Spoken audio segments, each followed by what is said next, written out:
The Biden administration extends a moratorium on evictions. We'll hear what area landlords and renters need to know.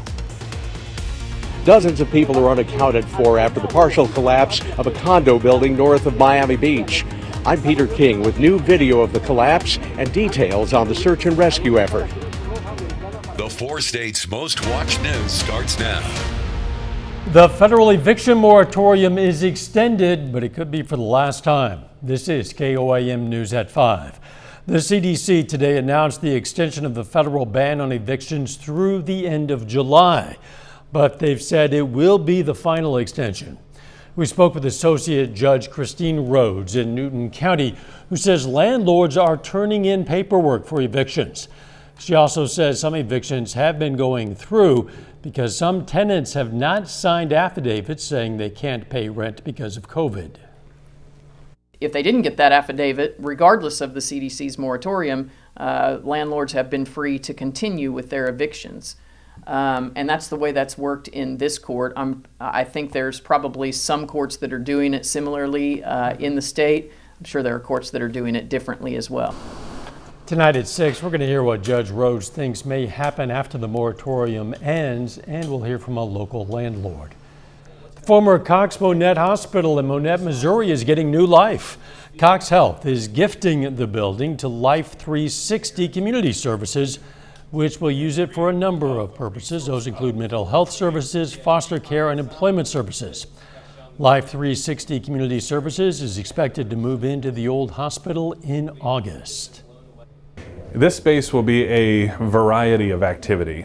We have about 15 nonprofits that are interested in having some sort of presence here, whether that's just a simple office or it's actual clinical space with Crisis Pregnancy Center. Former Cox Monette Hospital was built in 1953. Cox Health built a new hospital in Monette, which they started using in January. Nick Kelly joins us. Another sunny day out there, Nick. Yeah, well, some had to deal with a couple of thunderstorms this morning and a few ones this afternoon, Val. Most of us were mostly sunny, and we did have temperatures topping out in the mid-90s this afternoon, lower to middle 90s across much of the area. You can see on the Skywatch Storm Tracker, we kept things pretty quiet overall throughout much of the day. However, look off to the west in Kansas, up in Nebraska. Thunderstorms will have to watch as we go into the overnight. Right now, though, temperatures, they are hot with lower to middle 90s all across the board. We're quiet for much of the night now. It's going to be a warm night with lows in the upper 70s. We'll see how hot we get for tomorrow, and we'll time out our next chance for storms here in a bit. All right, see you then. Topping Nation Watch, President Biden officially announced he's reached an infrastructure deal with a bipartisan group of senators. The $1.2 trillion proposal includes $579 billion in new spending focused on physical infrastructure, including transportation, water, energy, and broadband internet. Has come together and forged an agreement that will create millions of American jobs and modernize our American infrastructure to compete with the rest of the world and own the 21st century. The deal is expected to be paid for by redirecting a portion of unused COVID relief funding and enhanced tax enforcement. The president says the bipartisan agreement is the largest investment in public transit in American history. Officials say more than 99 people are unaccounted for following a partial building collapse overnight just north of Miami Beach. At least one person was killed. Reporter Peter King has more from the city of Surfside. Dramatic video shows the middle section of the condo building in Surfside collapsing first, followed by the section closest to the ocean, the air quickly filling with smoke and debris. 55 apartments gone in a matter of seconds. Literally half of that building is not there anymore. Now you can see 12 stories of exposed apartments, air conditioners still clinging to the side, a bunk bed teetering on the edge. Bystander Nicholas Balboa was one of the first on the scene and helped save a child. I was able to hear the boy that was pulled from the rubble yelling. As I got closer, I was able to see his hands sticking through the rubble, waving. He said that his mom was in there with him. His arm was pinned, just sheer panic. Some residents unable to escape their intact apartments were rescued from their balconies. The governor says search and rescue teams are in contact with some survivors. They are in search and rescue mode. They are trying to identify survivors. I know they have made contact with some, and they are doing everything they can to save lives. Many of the condos here are owned by retirees who leave for the summer. The city's mayor tells us many people live here full time. Friends and family members of condo residents are gathering at a nearby reunification center and letting authorities know if their phone calls to loved ones have gone unanswered. We've been calling them like nonstop, no reply. Investigators are trying to find out what caused the collapse. Peter King, CBS News, Surfside, Florida. Rescue crews say they pulled 2 people from the wreckage and one of them has since died. As many as 751 unmarked graves have been discovered at a former residential school in Saskatchewan, Canada. The bodies were discovered at the Marieville Indian Residential School, which operated from 1899 to 1997. Investigators cannot confirm if all the unmarked graves contain children. The announcement comes weeks after more than 200 unmarked burial sites were discovered at a residential school in British Columbia. Still ahead, a look at the rise in violent crime in 2021, on track to be the deadliest year of gun violence in 2 decades. And next in Health Watch, some warning signs to look out for if you think someone you know may be suicidal.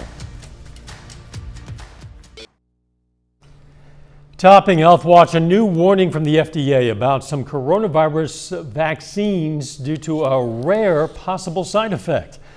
There have now been almost 400 confirmed cases of heart inflammation among people 30 or younger after they received either the Moderna or Pfizer vaccines. Experts still strongly recommend vaccinations for everyone 12 and up because the complications from COVID can be much more severe. New data suggests plastic face shields are not getting the job done when it comes to protecting against COVID-19. Research presented at the European Congress of Clinical Microbiology and Infectious Diseases tested 32 types of masks, respirators, and shields to see how they contain tiny aerosol particles. They found certified surgical masks offered the best filtration, while face shields provided little to no protection at all. Today, 130 Americans will take their own life. Tomorrow, another 130 will. And that trend will continue day after day after day. Almost everyone knows someone who has died by suicide, tried to commit suicide, or a family who lost someone to suicide. There are subtle and not so subtle warning signs of suicide that we all should know. Every 11 seconds, there's a death by suicide. We lost my brother to suicide. Natalie was 22 years old when she took her own life. Suicide doesn't discriminate, but most of its victims have one thing in common. 90% people that die by suicide have a mental illness. Depression, substance use disorders, and psychosis are the most relevant risk factors. That's why it's important for loved ones to know the signs. Some are easier to see. Giving their possession away, talking about suicide, writing about suicide, being impulsive. And then there are the subtle signs, including changes in sleeping patterns, changes in behavior. They may become emotionally distanced at home or work. And be aware if they have a new interest in accessing lethal means. Not just buying a gun, but stockpiling pills. If you notice any of these things, experts say it's okay to ask them about it. Research proven, just by talking about suicide, you won't put the idea on the person. On the contrary, you will give some relief to that person that actually wants to die by suicide and want to open up. And talking about it is the first step to stopping it. For every one suicide, there are 25 attempts. That's 25 times someone survived. Maybe the next attempt is someone you could save. According to the CDC, men are more likely to die by suicide than women, but women are more likely to attempt suicide. If you are having suicidal thoughts or know someone who is, call the National Suicide Prevention Lifeline at 1-800-273-TALK. There's new evidence that a toxic workplace can be bad for your health. A year-long study in Australia found that employees are 3 times more likely to be diagnosed with depression if they work at organizations that do not prioritize mental health. Researchers say unreasonable job demands, long hours, and a lack of autonomy can all affect your mental well-being. And that is a look at today's health news. A little bit later, the Labor Department's latest unemployment reports. But first, we will start the weekend on a hot and humid note and thunderstorm chances that we need to go over. We'll get to that next.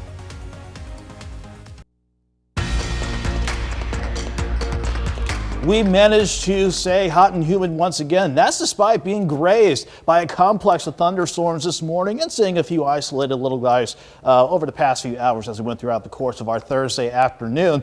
With the thunderstorms that grazed us to the north, though, it did leave some heavy pockets of rain behind in our far northern counties. You can see how radar estimates suggest almost about an inch of rain, but anybody that saw anything close to rain or thunderstorms today only averaged out to about 1/10 of an inch. But we're not done with our rain chances yet, because we are getting a temporary lull in the action while I'm keeping an eye on thunderstorms really starting to get going again across eastern and southeastern parts of Nebraska. But around here, we are staying pretty dry at about 5:15 as we continue with partly sunny skies outside.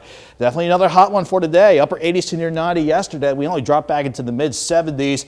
And look at that. Just this hour, I think that's our high so far of 93 degrees in Joplin. So it's another day where it looks nice with mostly sunny skies, but it is hot, humid, and breezy. 93 degrees right now with a feeling like 102. Thanks to a dew point kind of up there at 73 degrees. By the way, that south wind at 24 is occasionally gusting to 33 at times. Everybody is hot, either near 90 or as warm as 95 in Chanute or even 97 degrees in Fredonia. But you factor in that humidity, it feels like 100 to 105 right now, all because of this good south wind, really helping temperatures to kick on up and keeping the humidity in place. Again, sustained winds out of the south at 10 to 20 with those gusts near 30.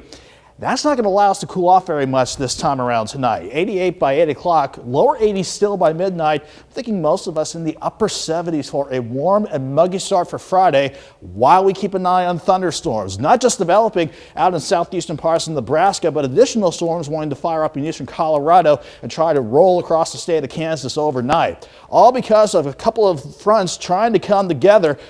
We've got mainly this front, though. That is going to be our main rainmaker for the weekend and into much of next week, not to mention the upper level setup beginning to underchange as well. This upper level high will try to stick around tomorrow to keep us hot and humid, but this is going to start to buckle down and we'll just see numerous waves come at us as we go through the next several days. In the short term, though, I think we're dry this evening at 11 o'clock. We can see how the bulk of the thunderstorms out in Nebraska want to stay along the I-70 corridor in Missouri, but any of these thunderstorms that can hold together out across Kansas, they could try and clip us during the morning with some scattered storms. I do not think these will be severe, but it still doesn't change the fact we'll start in the upper 70s in the morning, and then we'll wait for additional scattered storms in the afternoon. Before they can get going, though, it'll be hot and humid. 78 in the morning, 89 by noon, highs around 94. But once we hit 3 or 4 o'clock, that's actually ahead of our next front on the way in. And these are thunderstorms that we'll have to keep an eye on because some of these could be severe. We're being clipped with just a low threat of severe weather in our northwestern counties. 3 o'clock in the afternoon until about 11. And I think the biggest threats here will be wind, rain, and hail, something I'll keep a close eye on, and Doug too, as we go through tomorrow. 94 on your Friday, but that front coming in from the northwest sticks around through much of the forecast period. Not only will they keep rain and thunderstorm chances in the forecast, fortunately that will keep us in the lower to middle 80s for afternoon highs. Loving those temps. It's not really common to see that many rain chances as frequently this time of year. I know, in late June of all times. Yeah, thanks, Nick. Coming up, a budget airline reverses course on a new fee following public backlash. First, though, we honor a local veteran. Jordan McRoberts served in the U.S. Navy in 2004 and 2005. The Lamar, Missouri native was stationed in Iraq, and we salute Petty Officer 3rd Class Jordan McRoberts, a 4-state hero. Topping Consumer Watch, fewer Americans signed up for unemployment benefits last week. According to the Labor Department, first-time filings for weekly jobless claims fell to 411,000. Claims had surprisingly jumped in the prior week, with some analysts blaming that on lingering volatility from the Memorial Day holiday. But a lack of child care options is keeping some workers at home. An about face by Frontier Airlines. After getting blowback online, the budget airliner says it's dropping its COVID recovery fee. The carrier quietly added that fee last month, saying it was to cover the cost of additional cleaning and sanitation. Following media reports, users quickly took to social media and pointed out that the airline took part in that industry's $50 billion government bailout. 2021 could be on pace to be America's deadliest year of gun violence in the last 2 decades.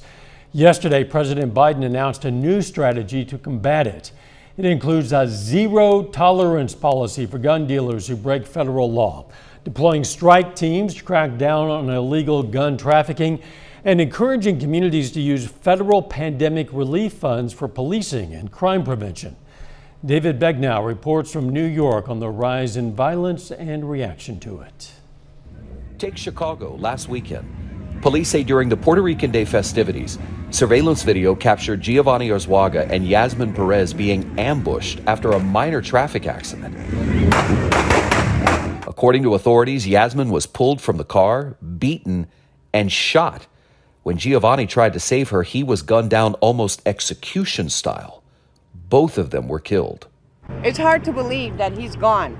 A young guy is gone just because of an accident. In New York City, 2 children narrowly avoided being shot as a gunman shot at a man on a busy city street. And in Austin, Texas this month, gunfire broke out early one morning in the city's nightlife district. 1 person was killed, 13 more were injured. Nearly 10,000 people have been killed this year alone from gun violence, and it's not letting up. In a study of 24 major cities, homicides increased by 24% in the first quarter of 2021 compared to the same time period in 2020, and by 49% from that period in 2019. So far this year, homicides are up nearly 14% in New York City, 22% in Los Angeles, and by 13% in Washington, D.C. compared to last year. The frustrating thing is no one has identified the magic solution. Stephen Adler is the mayor of Austin, Texas, and he is hoping to reverse the trends.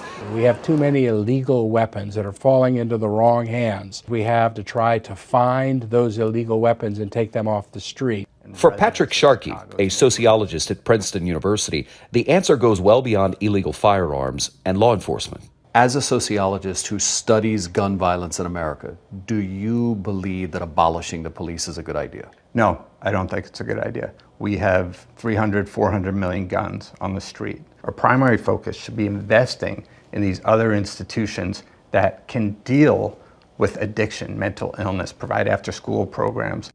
Here's some perspective. There's one analysis that took a look at about 20 cities around the country and found that roughly 1% of the calls police are going out on involve calls of violence where guns and knives are involved, just 1%. So the sociologist you just heard from is a big proponent of leave the police for those calls, but let's focus on sending in better trained people to deal with a large majority of everything else.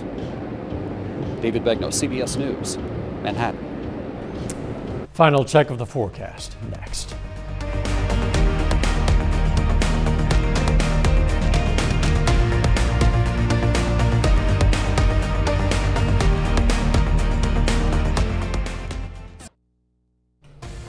The CBS Evening News is next. Then on KOAM News at 6, we're going to have more local reaction to the Biden administration extending the eviction moratorium for another month. Plus, Pittsburgh School Board of Education hires an architectural firm to look into renovating the aging middle school building.